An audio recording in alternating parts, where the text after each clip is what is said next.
কয়েকদিন যাবৎ প্রচুর পরিমাণে রোদ উঠতেছে আর সাথে এত পরিমাণে গরম পড়তেছে আর গরমের জন্য কিন্তু মেজাজটাও কেন জানি খিটখিটে হয়ে যাচ্ছে। সকালবেলা ঘুম থেকে উঠেই বন্ধুর সাথে একটু ঝগড়া করছি, আর কি নিয়ে ঝগড়া করলাম সেগুলোই কাজের সাথে সাথে তোমাদের সাথে শেয়ার করব। আসসালামু আলাইকুম বন্ধুরা, আমি রমজান ঢাকা থেকে বলছি। কেমন আছো তোমরা? নিশ্চয়ই ভালো আছো। সকালবেলা ঘুম থেকে উঠে দেখি প্রচুর পরিমাণে রোদ উঠছে আর সাথে তো গরম তো আছেই। পরে বন্ধুর সাথে একটু বাইরে গেলাম, বাইরে যে ওই অফিসে চলে গেল আর আমি একটু চাটা খেয়ে বাসার দিকে আসতেছিলাম। গরমের ভিতরে কিন্তু মেজাজ আসলেই খিটখিটে হয়ে যায়। একবার বন্ধুর সাথে সকালবেলা উঠে ঝগড়া করছি, তো আবার ওর সাথে চাটা খেয়ে বাসায় এসে দেখি পাশের বাসায় আবার ঝগড়া লাগছে। তোমাদের ভিডিওর প্রথমেই দেখালাম। আসলে ঝগড়াটা লাগার কারণ হচ্ছে প্রচুর পরিমাণে গরম পড়ছে আর আমাদের বাসার একদম টপ ফ্লোরে প্রচুর পরিমাণে গরম লাগে। আর বাসার পাশে যেহেতু কোনো বিল্ডিং নাই, পাশের বাসায় রোদ পড়ে, সেই রোদের তাপগুলো আমাদের বাসায় আসে। পরিমাণে রোদ আর গরমের কারণে বাসায় আমি কয়েকদিন যাবৎ রান্না করতেছি না, বন্ধুও রান্না করতেছে না। আমি 3 বেলায় হোটেলে খাইতেছি, বন্ধু বাইরে খাইতেছে।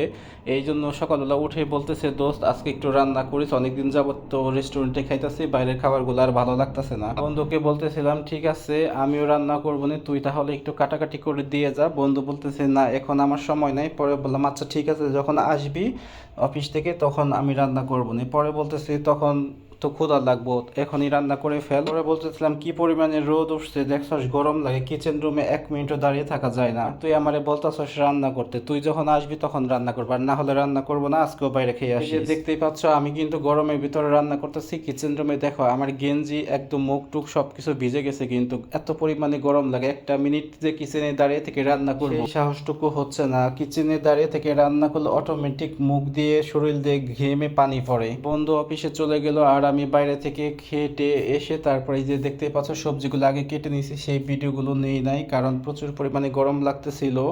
আর আজকে মনে হয় একটু বেশি গরম, দিন যাবতই খুব গরম পড়ছে। আসলে যারা রান্না টান্না করে বাসায় কাজ টাজ করে এরাই বুঝতে পারবে আসলে কি পরিমাণে যে গরম পড়তেছে। বাইরে থেকে আসতে আসতে চিন্তা করতেছিলাম আজকে কি রান্না করব। পরে ভাবলাম বাসায় যেহেতু ফ্রিজে বেগুন আছে আর মাছও আছে, তাহলে আজকে রুই মাছ দিয়ে বেগুন রান্না করব।